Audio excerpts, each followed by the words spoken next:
Tungamire mukati mezviedzo mananda andibata ndimwedo dombo ndiwikende ndimwemo otungamire tenzini tungamire semwana awonyara tamu unganyara zinyanga mananda anomunzwa kanama atinyarara imwite tenzi wenyanza tenzini tungamire aponda yasvika nyanza mananda aondityisa andichina zororo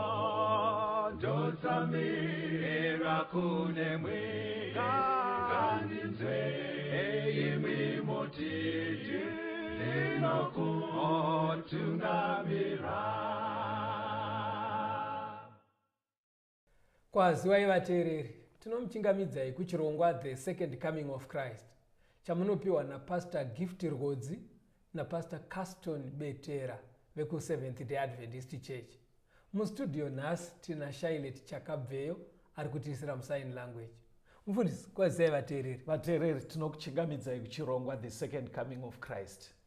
Toda kutenda uri kuri atinaye nhasi musoro wenyaya unoti Mwari vanoziva zvese. Toda kutenda tisatapinda muhurukuro ine musoro wenyaya unoti Mwari vanoziva zvose. Toda kuramba tichikuyeuchidzai vateereri kuti zvidzidzo zvatiri kuita patiri kutarisa bhuku razvakazarurwa, pane bhuku rinogona kubatsira kuti zvidzidzo izvi zvinzwisisike nenzira iri nyore. Pane bhuku rinonzi The Great Controversy, rakaita sekunge komentari inotaura nhoroondo yechinamato yechechi kubvira Jesu paaenda kudenga kusvikira paThe Second Coming of Christ, The Great Controversy. Mururimi rweshona bhuku iri rinonzi hondo huru. Tikawana bhuku iri rinogona kutibatsira kunzwisisa zvizere some of matopics ari kuitwa muno mustudio. Pastor Rhodzi, bhuku ringawanike kupi? Bhuku iri munogona kuriwana kuma-Adventist book centers, mabookshop Seventh Day Adventist ari pedyo nemi, kana kuti munogona kuona vanopinda chechi yeSeventh Day Adventist vari kumaraini kwamunogara ikoko, mukataura navo vanokubatsirai kuti mungariwane sei bhuku irori. Toda kutenda rinogona kusiyana kuputirwa kwaro kavha yekunzei, but imi mukangotsvaga bhuku rakanzi The Great Controversy, Mwari anokutungamirirai kuti muriwane. Ibhuku rakanaka kuti muteereri wega wega uve nekopi yako. Toda kutenda pastor. Muchidzidzo matitiri kudzidza Mwari vanoziva zvese. Okay. Ndo musoro wedu wenyaya. Now tisati taenda kutevera musoro wenyaya. Toda kungorangaridzana kuti patiri kudzidza bhuku razvakazarurwa. Okay. Rinonyanya kucherechedza nguva iri pakati pekuenda kwaJesu kudenga mushure mekumuka kwake, right, nepakunodzoka kwake, period yese iri pakati pa-second coming. Right. Period yese iyoyo kana muchiverenga mubhuku razvakazarurwa yakaiswa muzvikamu zvinokwana 7. Okay. Zviri zvikamu zvenguva. Okay. Zvikamu izvozvo kana muchizvitevera mubhuku razvakazarurwa zvinotaurwa nenzira dzingaita 3. Okay. Nzira yekutanga inotaurwa setsamba kukereke nomwe, letters to the 7 churches. Okay. Tsamba kukereke imwe neimwe inenge ichinangisa pachikamu chenguva. Okay. Right. Saka pamwe pacho zvakare inotaurwa sekuzarurwa kwezvisimbiso zvinomwe, seals, 7 seals. Okay. Kuzarurwa kwechisimbiso chimwe nechimwe kwakananganazve nechimwe chikamu chenguva. Okay. Kana kuti inogona kutaurwa sekuridzwa kwehwamanda nomwe.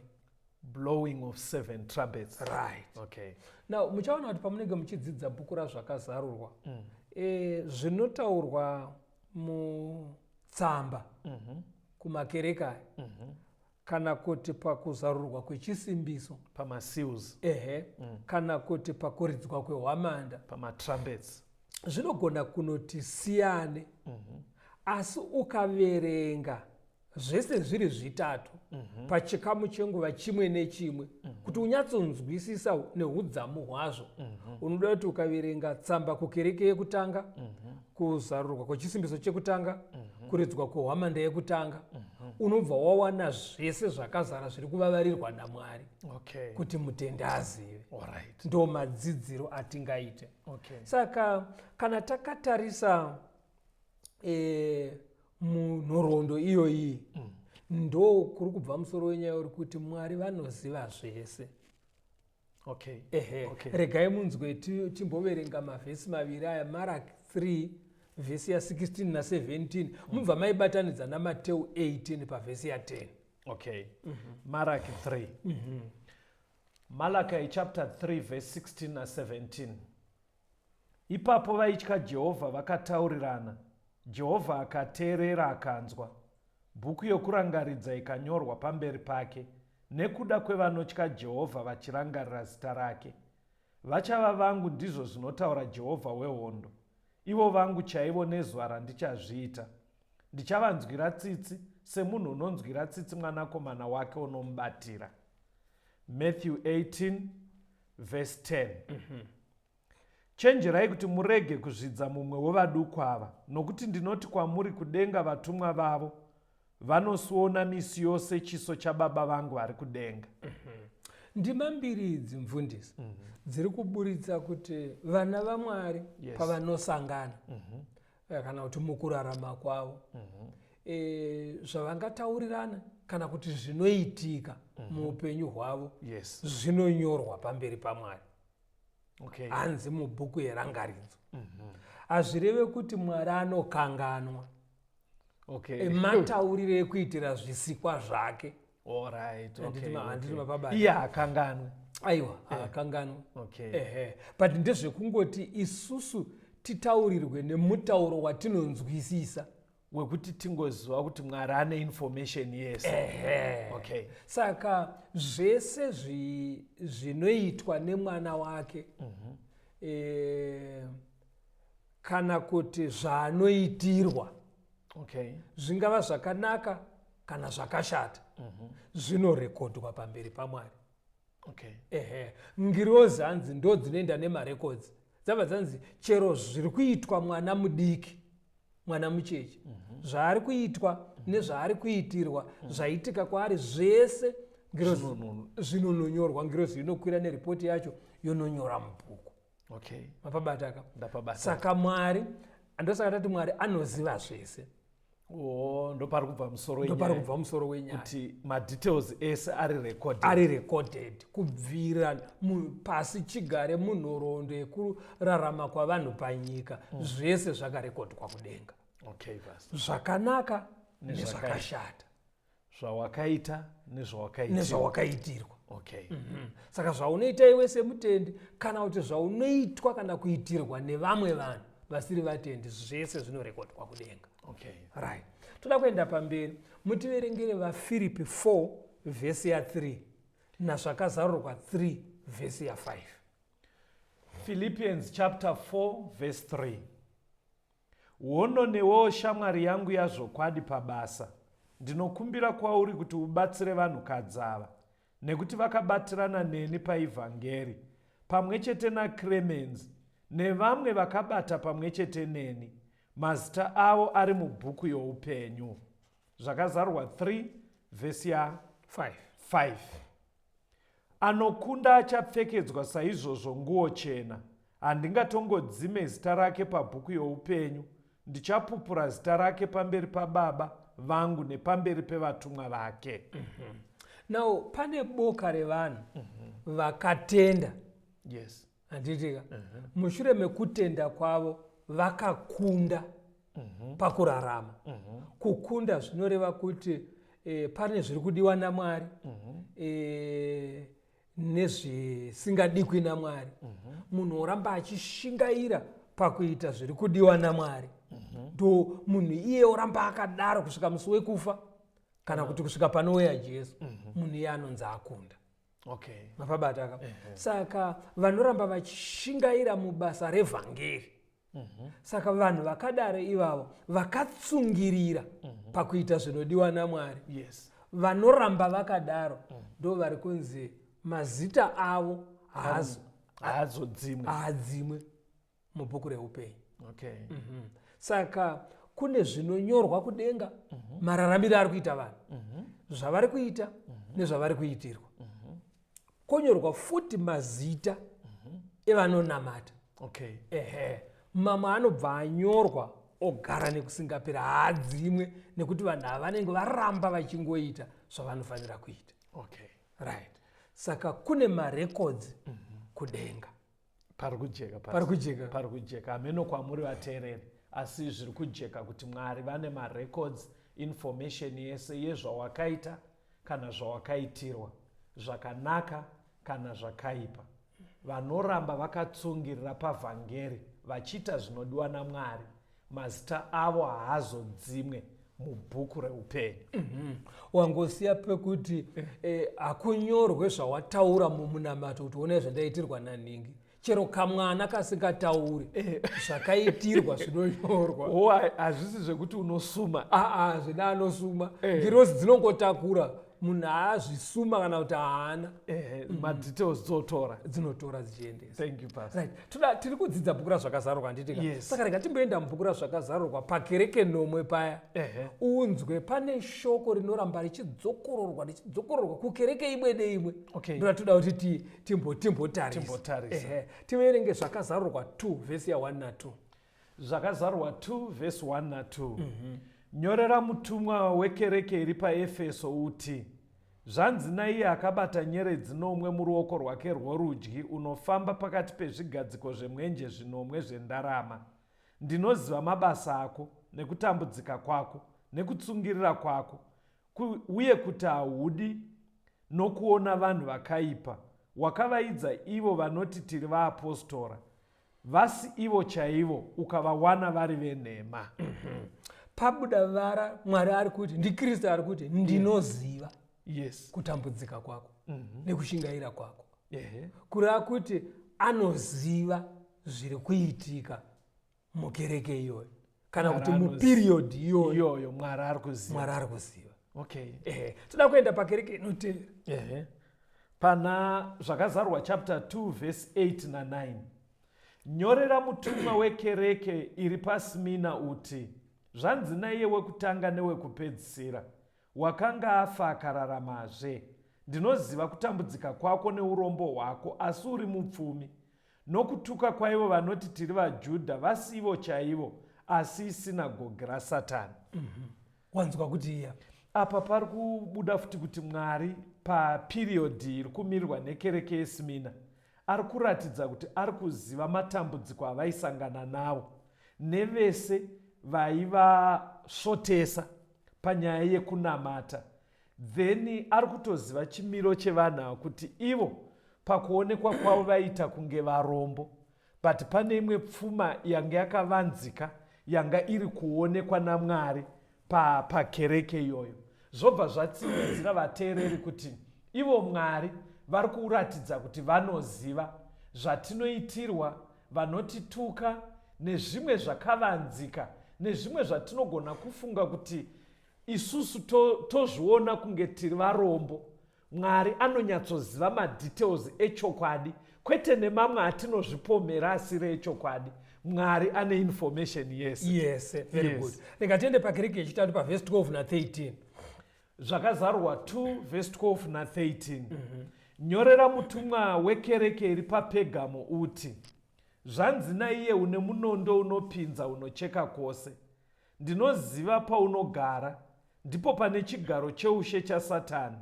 wakabatisisa zita rangu ukasaramba kutenda kwangu. hanzi ndinoziva nepaunogara. Yes. kureva kuti pese panogara vana vaMwari zvakavakomberedza mukunamata kwavari kuita zvese Mwari anenge achizviita sei. Okay. Information yacho anayo. Saka kureva kuti paya panogona kumbonzi nemumwe munhu achiti pastor, dai muri kuziva magariro andakaita kuno. Mwari ane information. Anenge achiona. Right. Verse 18 na 19 pachapter 2 ipapo. Zvakazarwa 2 verse 18 na 19. Nyorera mutumwa wekereke iri paTiatira uti, zvanzi nomwanakomana waMwari une meso akafanana nemurazvo womoto, netsoka dzake dzakaita sesafuri inopenya.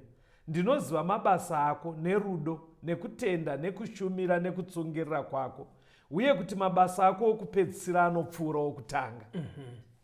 Ari kuziva chi? Zvese mabasa ari kuitwa nemutendi. Mwari ari kuti ndinozviziva. Kutoti even nekupedzisira nekwawakatangira anenge aine information. Yes. Okay. Chapter 3 verse 1 yazvakazarwa. Zvakazarwa 3 verse ya 1. Nyorera mutumwa wekereke iri paSadhisi uti, zvanzi naiye une mweya minomwe yaMwari nenyeredzi nomwe. Ndinoziva mabasa ako kuti unonzi uri mupenyu asi wakafa. Saka Mwari anoziva kuti vanhu vanogona kuita mamwe maonero. Ndingeakomana uyu mutsvene uyu. But Mwari anonyatsoziva chaizvo madetails. Kuti uyu muKristu zvedere. Mwari ari kuti ndinozviona sei chidzidzo machipa musoro wenyaya yekuti Mwari vanoziva zvose. Madetails ese. Verse ya 7 na 8 tiri pachapter 3 ipapo. Zvakazarwa 3 verse 7 na 8. Nyorera mutumwa wekereke iri paFiladhelfia uti, zvanzi naiye mutsvene, iye wazvokwadi, iye une kiyi yaDhavhidhi, iye unoti kana achizarura hakuna anopfiga, kana achipfiga hakuna anozarura. Ndinoziva mabasa ako. Tarira, ndakaisa pamberi pako mukova wakazaruka, hakuna ungagona kuupfiga. Kuti une simba shoma hako, wakachengeta shoko rangu, ukasaramba zita rangu. Mwari ari kuziva, akaramba akatsungirira pakuita zvinodiwa naMwari. Anonamata akati netererei, zvese Mwari anoziva. Rega tinzwe pakereke yekupedzisira pachapter 3 ipapo verse 14 na 15. Zvakazarwa 3 verse 14 na 15. Nyorera mutumwa wekereke iri paRodhokia uti, zvanzi naAmen, chapupu chakatendeka chazvokwadi, kutanga kwezvisikwa zvaMwari. Ndinoziva mabasa ako kuti hautonhore kana kupisa. Dai uchitonhora kana kupisa. Saka uri kuona here kuti throughout masegments ese ari 7 enguva Mwari ari kuziva zviri kuitika. Zvese ane madetails. Ndosaka tati Mwari vanoziva. Vateereri, chidzidzo chedu chiri kuti Mwari vanoziva zvose.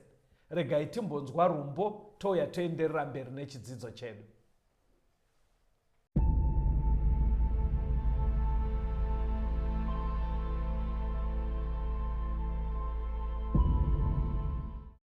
Ndakarwadziwa Jehovha atsamwa, zvitema zvakandipfuwira pasi, ndakachema ndirimo mumatope, tenzi akandiburitsa kunzezve, andiburitsa mumatope, andimisa ini padombo, nasi andi pario mumoyo wekukudza, haleluya. Andimisa padombo pedyo naye, matsiko angu asimbiswa pano, handizomboputsiki ndiri pano, zopeka chiremba, andiburitsa mumatope, andimisa ini padombo, nasi andipario mumoyo wekukudza, haleluya. Andipario rutsva rwerukudzo, siku nesikati, moyo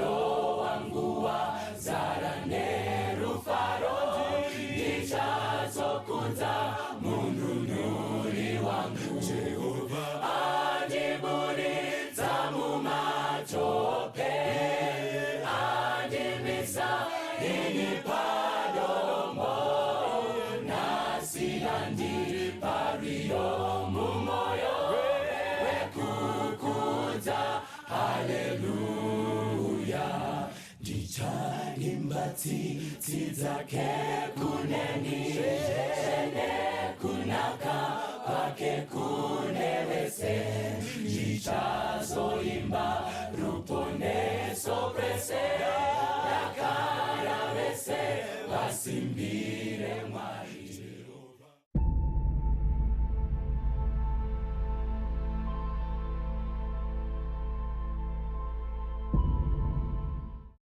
Tinomuchingamidzai zvakare vateereri, tiri kuenderera mberi nehuruguro yedu. Mwari vanoziva zvese.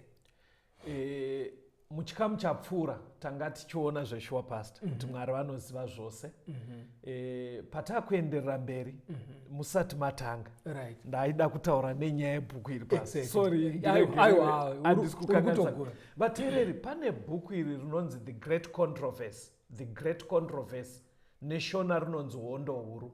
Zvimwe zvidzidzo zviri kuitwa muno mustudio zvinogona kunzwisika zviri nani pakudzidza kwedu bhuku razvakazarurwa.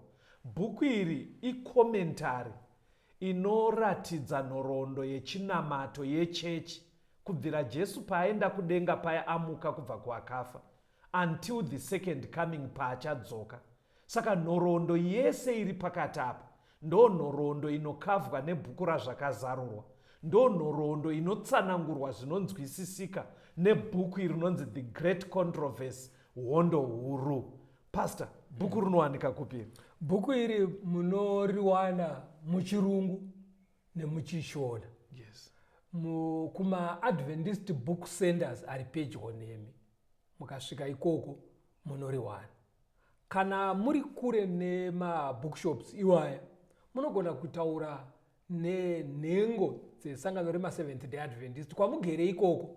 Ndikawanawo sei bhuku The Great Controversy kana kuti hondo huru rinonditsanangurira bhuku razvakazarurwa, vanokubatsirai kuti mungawane sei. Chokwadi, muri yega yega kana kuti kwese kwamuri vateereri, tikawana bhuku iri tinenge tazviitira chinhu chakanaka, rinobatsira chose. Mwari akukomborerei pakushingaira kuti dai mawana bhuku The Great Controversy, hondo huru. Thank you pastor, sorry nekumbokanganisa chidzidzo. Aiwa, ndokutoti zvijekere vateereri. Bhuku iro rakakosha zveshuwa. Right, hande nechidzidzo chedu Mwari vanoziva zvose. Taona kuti Mwari vari kuti ndinoziva zvese zvakaitika munhoroondo yekurarama kwevanhu. Yes. Vanenge vakatarisa zvinoitika muupenyu hwevatendi, zvinoitwa nemutendi wacho, kana zvakanaka nezvakaipa, zvaiitwa murima, zvaiitika pakachena, kana kuti zvaari kuitirwa nevamwe vanhu kana kuti zvaitwa kwaari. Chero munhu ari mwana mudiki, Mwari vanozviziva. Right. Zvakakosherei kuti tizive zvinhu izvi kuti Mwari vanoziva. Regai tiende pamberi. Zvakazarurwa 14 vhesi ya6 na7. Zvakazarurwa 14 vhesi 6. Zvino ndakaona mumwe mutumwa achibhururuka pakati pedenga ane ivhangeri isingaperi kuti aiparidzire vanogara panyika namarudzi ose nendudzi dzose nendimi dzose nevanhu vose. Akati nenzwi guru, ityai Mwari mumurumbidzei, nekuti nguva yokutonga yasvika. Namatai iye wakasika denga nenyika negungwa nematsime emvura. Panapa pane mashoko makuru unorangarira tichimbokurukura kumashure uko. Jesu achitiyo nyika haizogumi vhangeri iyi yeushe isati yasvika kuvanhu vese nendudzi dzese.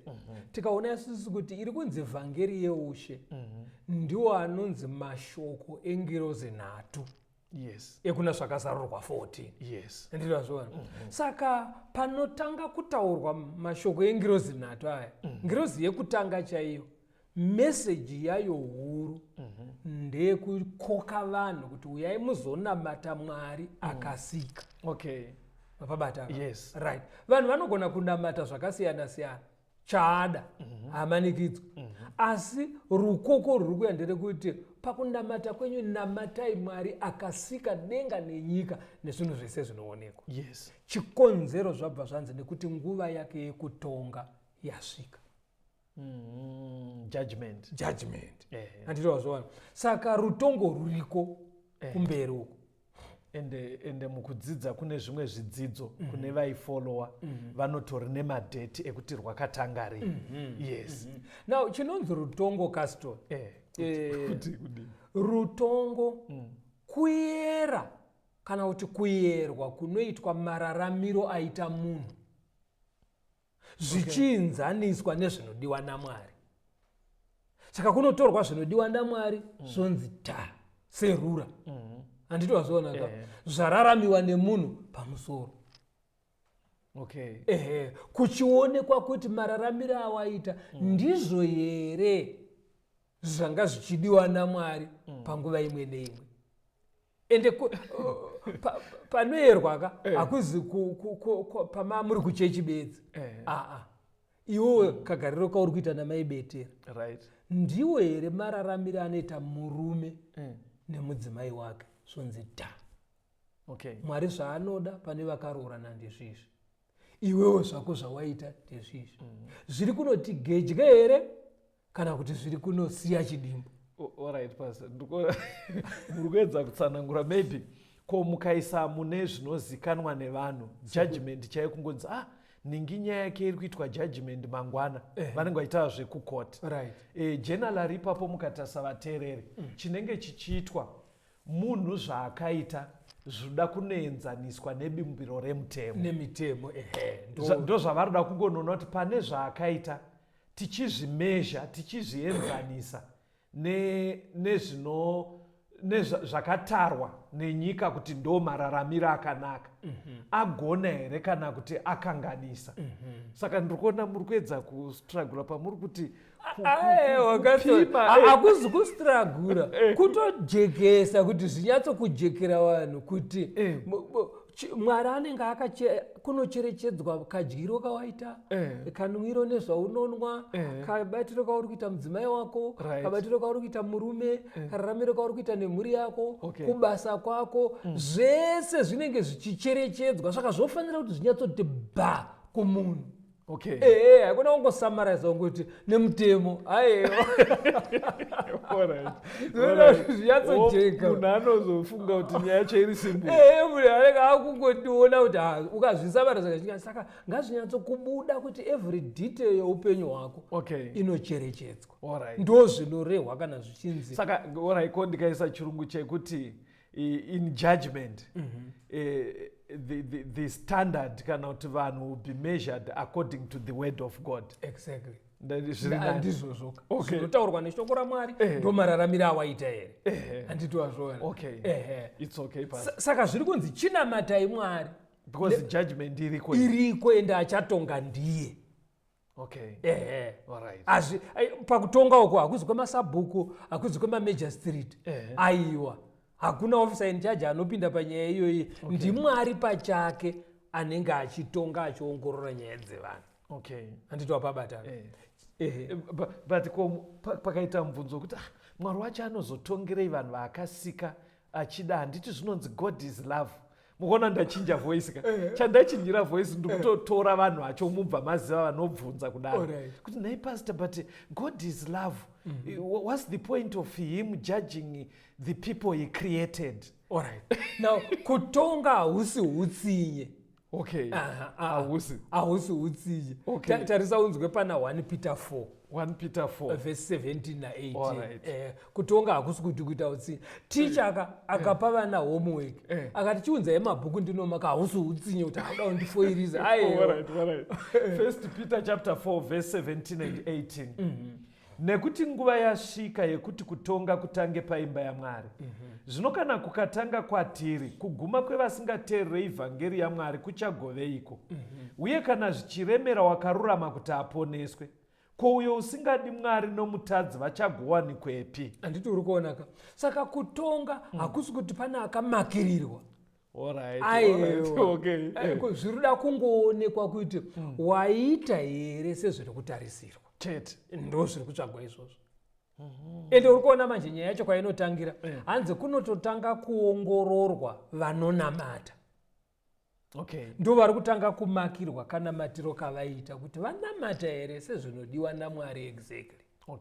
Ndo saka Peter abva ati pane vachatariswa ivava vanonamata kune vachatotadza kupabuda. Ende kana vamwe vakatombonamata vatadza kupabuda hatichatauri nevasina kumbonamata. Hazvichatobatsira. Hazvitori obvious. Because kana ari kuenda kuchikora achigona kufoira hamungatarisira asina kumbobvira aenda kuchikoro kupasa. Pastor, chingobatsira apa musingatore nguva yakareba. Panobva paya pfungwa yekuti hakuna munhu asinganamati. Munhu wese ari kunamata. Ingobatsirai pfungwa iyoyo, inotaurika nemadhara stories. Munhu wese ari kunamata asi ngirozi yati namatai iye akasika denga nenyika. Ende kana makumunamata iyeka haungonamati zvawangofunga. Aiwa unotomunamata sezvaanoda. Aiwa, it's okay. Very good. Saka kunotanga kana kuchitongwa kunotanga kuyerwa vanonamata. Kuti vaonekwe kuti unonamata zvako but kararamiro kako kumba kubasa all over nekanamatiro kacho kauri kuita ndizvo here zviri mushoko. Kana zvaonekwa zviri mushoko correct wapasa ka. Mapabata ka. 2 vakorinde 5 vhesi ya 10 inoti kudii? 2 Corinthians 5 verse 10. Nokuti isu tose tinofanira kuratidzwa pamberi pechigaro chokutonga chaKristu kuti mumwe nemumwe apiwe zvaakaita nomuviri, zvaakaita kana zvakanaka kana zvakaipa. Saka hanzi munhu wese tinofanira kuenda pamberi pechigaro chaMwari. Saka apa kuenda nemarekodzi kauko. Hakuzi kuti kasito unobva wanzi nguva yako yakwana kasito nichiuya kuno unomira wakabira wokutaurira nyaya dzako. Marekodzi aya. Marekodzi ndo anongoendeswa pamberi paMwari. Saka marekodzi akaendeswa pamberi paMwari zvafanana nekutoti ndiwe wauya. Because marekodzi ane zvese. Ende marekodzi haasi kunyorwa nasekuru wako. Aiwa, ari kunyorwa nengirozi. But ipapapo pastor hapakonzere here kuti zvisanyatsobude zviri kanenge kaufe? Hapana here imwe nyaya yaunenge uchifanira kuva in person uchitsanangura? Aiwa, chinhu chine chakatoitika ka. But maybe uruda kuedza kuonesa kuti zveshuwa nyaya iyi ndikuiziva Mwari, but musiwo yoyo zvaitika hapadiwo here pamwe panoda kuti uvepo? Unazvati chero ukanzi uvepoka anditi wakaona Jesu achitaura nyaya iyoyi paanoti vanhu vadedzwa kumutambo, vanhu vanzi vakanga vadedzwa varamba. Zvikanzi ende mungonotora vanhu chero mudzinzira nekwese kwavari kumabasa ako ngavauye kumutambo. Hanzi vasvika kuya paive nemba yekugezera ka. Vanhu vobva vapuwa hembe dzemutambo vopfeka. Vanhu vatorwa musiriti ka vanga vari kumabasa. Saka vanhu vese vapfeka hembe dziripo. Pakasvikirwa imwe sheshe yakagara ipapo zvikati kwe wapinda pano si usina kupfeka nguo dzemutambo. Akapindura here mukomana uyu? Akashaya chaakapindura. Chero ukadedzwa kwa kutongoomeserwa autombonopindire. But fact ndeyekuti hakuna anoenda. Hakuna. Marekodzi ari kushandiswa. It's okay. Enda pana Muparidzi 12 vhesi ya 13 na14 unzwa. Muparidzi 12 verse 13. Zvino shoko guru pazvose zvatanzwa here. Itya Mwari uchengete mirayiro yake, nekuti ndizvo zvakafanira vanhu vose, nekuti Mwari uchatonga basa rimwe nerimwe, pamwe chete nezvese zvakavanzika, kunyange zvakanaka, kunyange zvakaipa. Andiri kunzwa panapa. Hanzi chinhu chakakosha pakurarama nepakunamata. Ityai Mwari, muchengete mitemo yake. Nekuti Mwari achatonga chimwe nechimwe chawakaita. Pakawanda pachena, chakanaka nechakaipa, zvese zvichayerwa. Saka pastor batsirai vafana vangu. Vafana vangu vazhinji kana ari masikati vanenge vari good boys. Masikati ka anenge ari good boys, uchitofamba maraini maswera sei mudhara, muri sei mudhara zvakanaka. But vane tsumo yavanozotaura yekuti hanzi hove huru dzinodyira kwavira. Saka kuchingovira manje vafana vangu vazhinji vanenge vatochinja zvekuti parinozosara robuda pastor ka pane zvakawanda zvinoitwa zvekuti ndiri kufunga kuti vanodaro pfungwa iri yekufunga kuti hazvizi kuoneka, zvafirigirwa nerima. Hameno kuti mungavabatsire sei papapo kuti zvichanyatsokunojeka kuti vafana vako varambe vakamuka. Zvichanyatsokunojeka muchikamu chinoteera kuti chero muri murima. Ndosaka pari kunzi apa achatonga zvemurima. Musakanganwa kuti musoro wenyaya uri kuti Mwari anoziva zvese. Zvaitwa murima nezvaitwa masikati. Zvakanaka nezvakaipa. Okay. Mwari achatonga chaanenge achishandisa mitemo yake kwete rima kana masikati. Anoshandisa kuti murima imomo mutemo wake wakachengetwa here. Murima imomo because mutemo unochengeteka murima. Anditwa baba. Saka ndo unoshandiswa iwo. Ayo mukumhanya yenyuka. Kungoti hamunyatsoongorore nyika yedu zvayave. Alright. Kana kwaedza zuva rabuda kudai pastor, zvinoita kunge zvinhu zvanga zviri normal. Amene kuti muri kundinzwisisa here. Tiri kumunzwa kasi.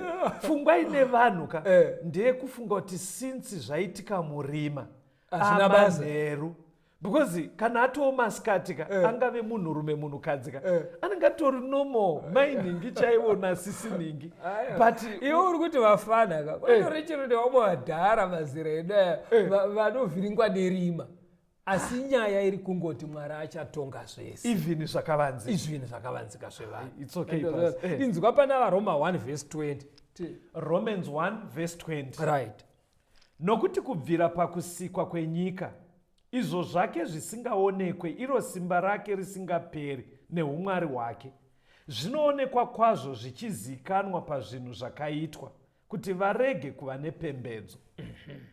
Now panapa Paul ari kuti kuna vaRoma kana muchida kunyatsonzwisisa kuti mujekerwe nezvichaitwa naMwari parutongoro hanzi cherechedzai zvinoitwa nezvisikwa zvaMwari zvinoitika pano panyika.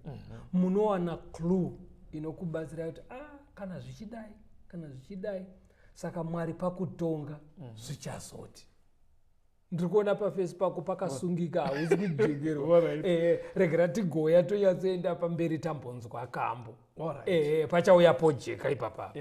Patinodzoka pane pfungwa yandoda kungotsimbidzira kuvanin'ina wangu. Munozondipawo mukana. It's fine. Alright. Regai timbonzwa kambo vateereri. Tiri pachidzidzo chinoti Mwari vanoziva zvose.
Joy, joy, there will be joy forever.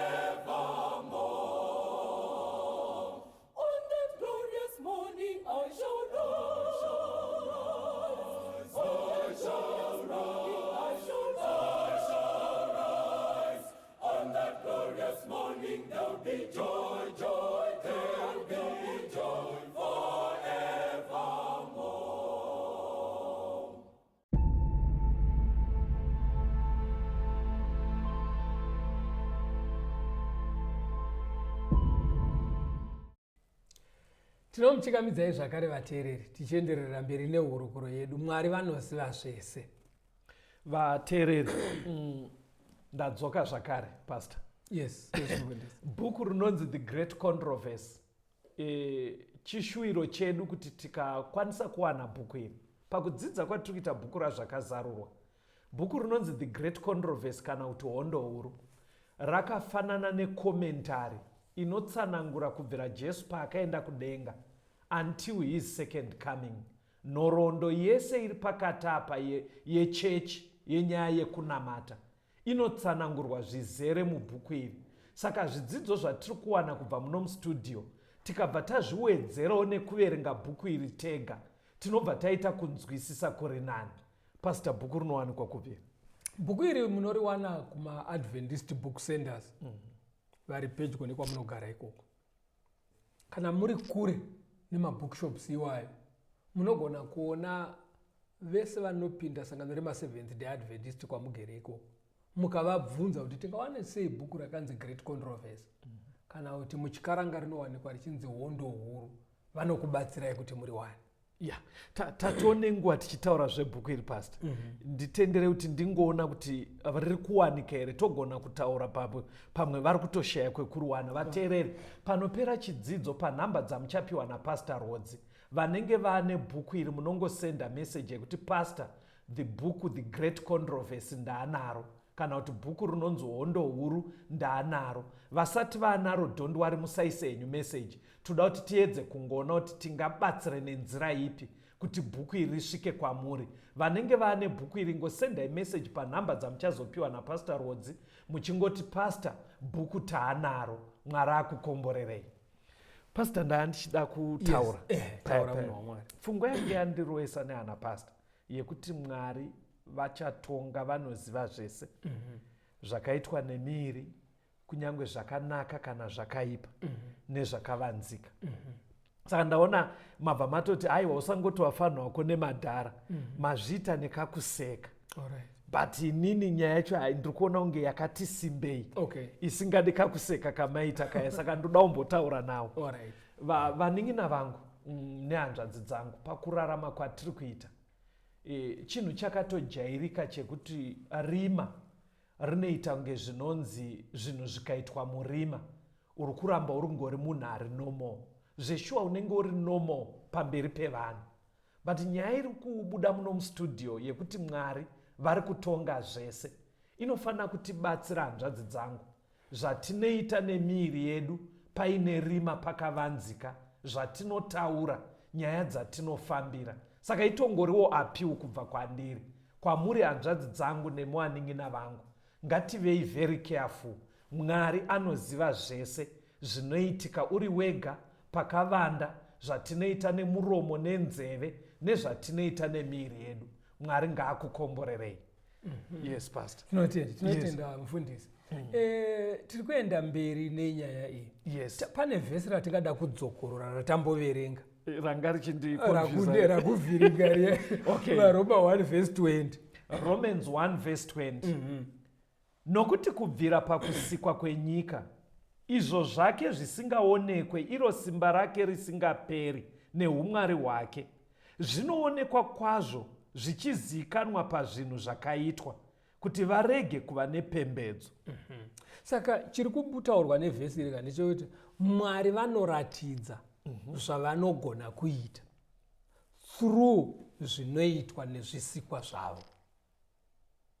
Mwari anobvumira zvisikwa zvavo sevanhu kuita chimwe chinhu chekuti kana maona munhu achichiita munoti ya. Saka asi izvozvo zvinenge purpose yazvo ndeyekunongedzera kuti Mwari akasika munhu akamugonesa izvi anogona kuita izvozvo nekutopfuurisa. Alright, ndakukubatai kuti if we want to get an idea yeukuru hwaMwari kana kuti capacity kana zvavari tinogona kuzviwana tikatarisa capacity kuzvisikwa zvavo. That's right. Okay. Saka pajudgment apa muri kuti right.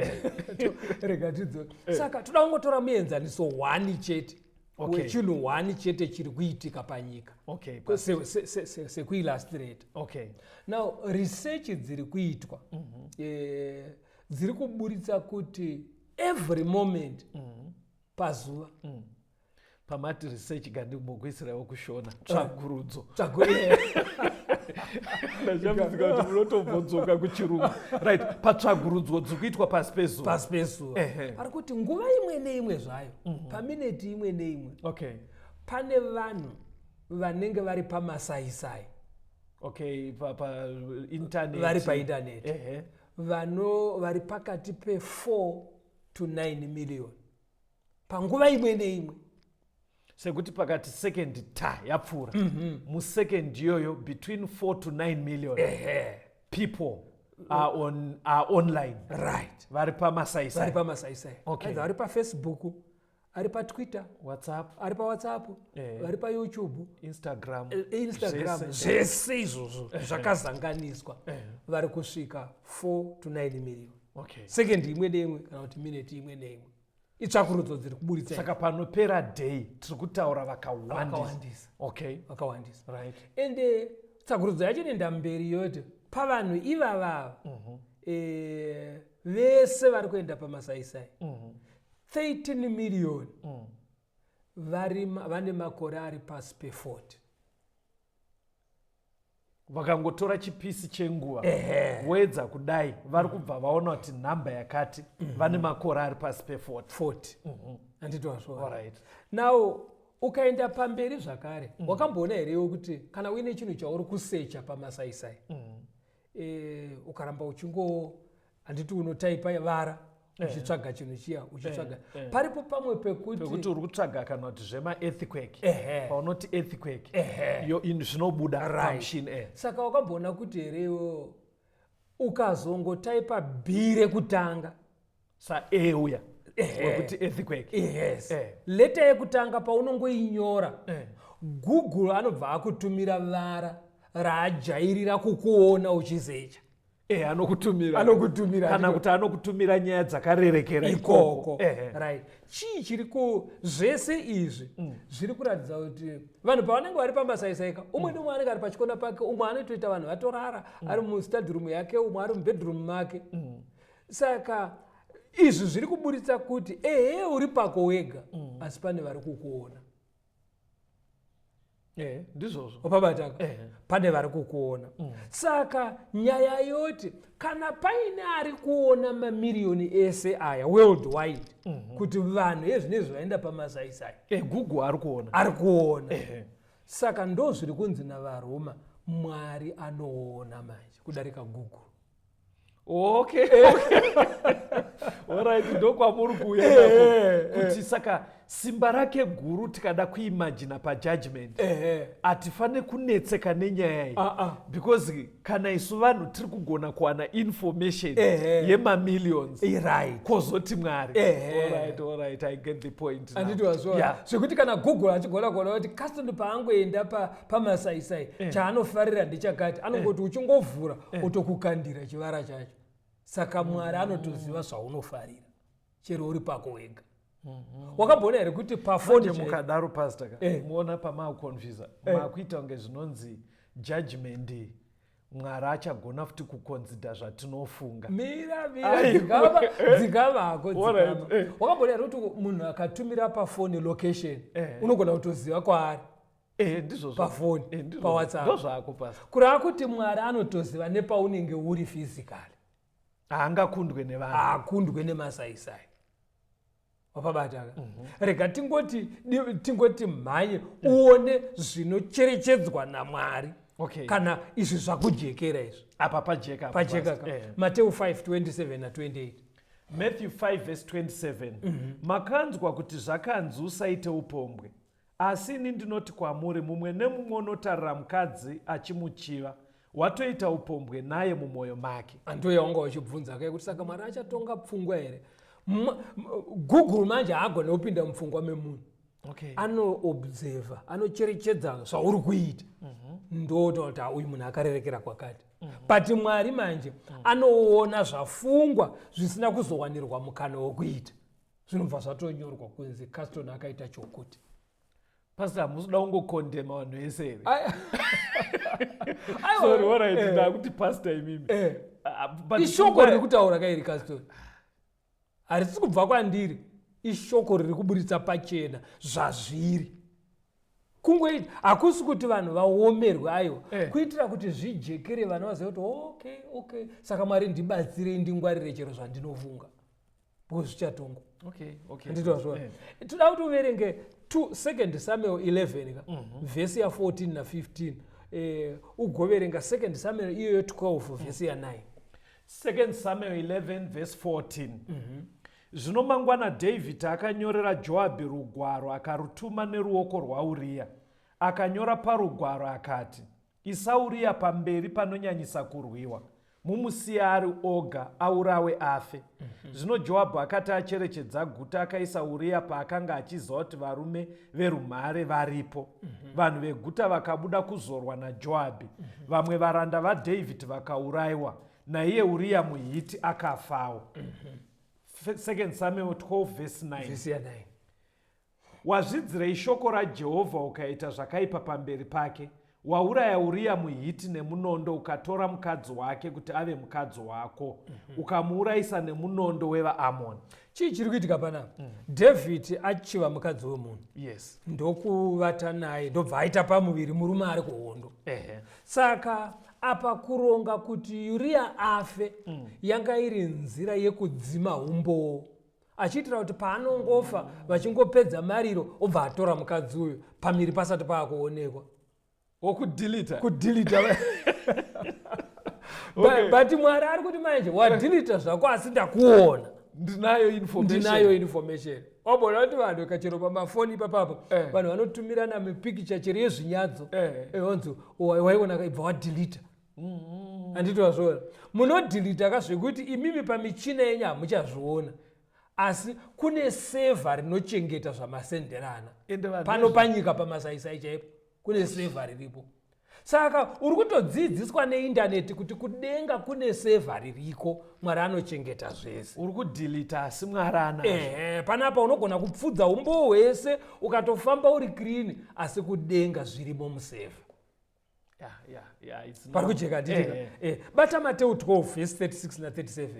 Matthew 12 verse 36. Ndinoti kwamuri shoko rimwe nerimwe risina maturo rakarebwa nevanhu.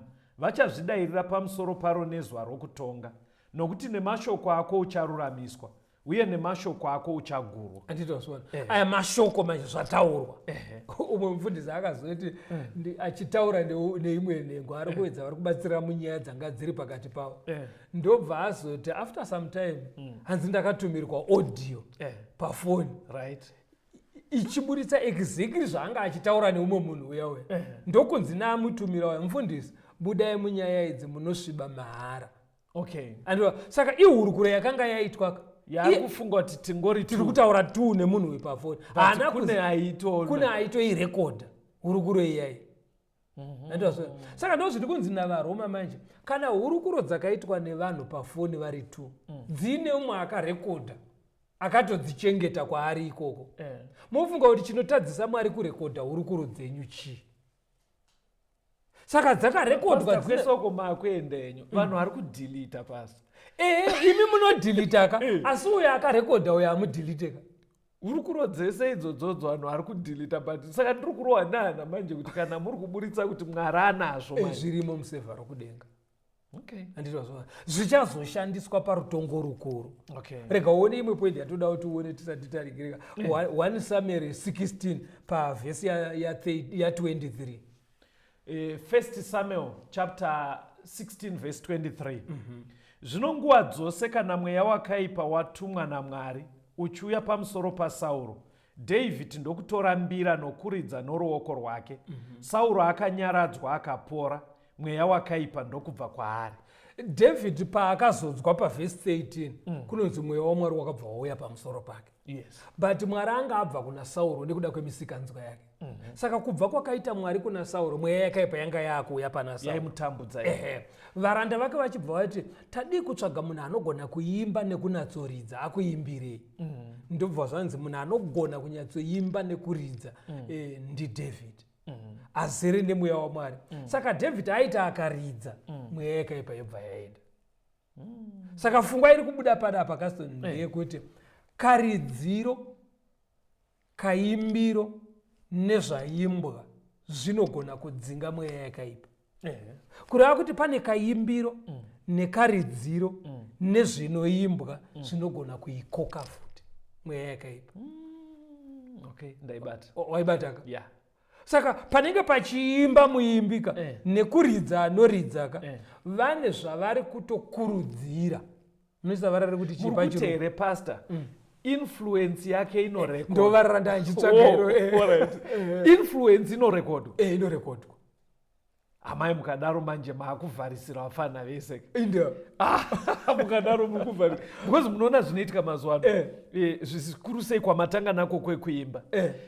Chinhu chajairika kuti munhu kana aida kuita mbiri yekuzikanwa anofanira kutanga nekuimba zvinonyadzisira. Nezvekupesva vanhu kuita misikanzwa. Saka kana muri kuti manje zviri kubuda sezvizvi kuti pane kaimbiro influence kanokurudzira vanhu kuenda kuna Satani. Zvorekodwa. Zvinorekodwa kudenga. Kuti chakazokonzeresa mufana uyo kuzonoita chakati anga akurudzirwa nerwiyo. Even dambudziko ramunyika pastor ndaona nguva dzedu dzafamba. Dzekunzi kuri nevafana vari kutora madrugs zvinodai. Mukanyanya kuzvitsvaga zitereki kumwe kwese kandoona pari kuita kuti ngatibatsiranei dambudziko riperei. Ende chinova chinhu chakanaka. But kune area isiri kuadreswa yamatoverenga apo. Yezvinoimbwa. Because vanhu tiri mushishi kuda kugadzirisa but kune vari kupesva. Zvekuti muchiona kuti kana zvinhu izvi muri kuti Mwari ari kurekodha ka. Saka varara wataura rekuti influence iro Caston. Unogona kuinfluenza nemaimbiro kana kuti nemaridziro. Munhu anogona kuinfluenza nemapfekero chaiwo. Unopfeka zvekuti munhu anoita upombwe mupfungwa dzake kana kupedzisira atonohuita. But ipapo unonzwa vanhu vachidefenda kuti anenge agara aine upombwe kare. Who is he to judge my dressing? Panonzi muti unowira kwaunorerekera kwaunga wakarerekera une chazousunda. Saka iwe unonosunda manje munhu obva awira kwaakarerekera. Saka influence yedressing. Influence yemusic. Influence of your words. Influence of your hairstyle. Chero zvaunotengesa. Influence of your food. Influence yebusiness rako. Zvese uri kukurudzira vanhu kuti vaita sei.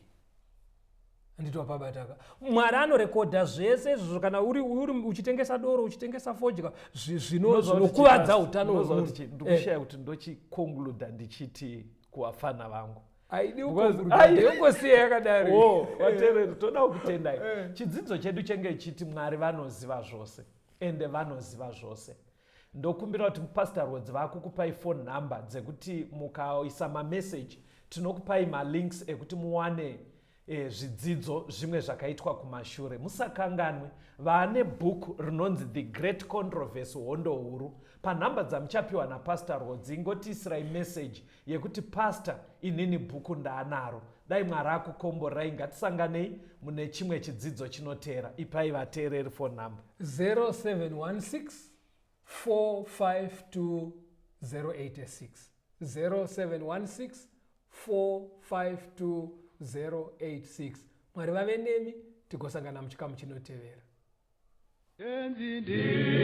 Tungamire mukati mezviedzo mananda andibata ndimwedo domboni wikende mwimo otungamire tenzini tungamire se mwana awonyara tamu unganyara zinyanga mananda anomunzwa kana matinyarara imwite tenzi wenyanza tenzini tungamire aponda nasvika nyanza mananda aondichisa andichina zororo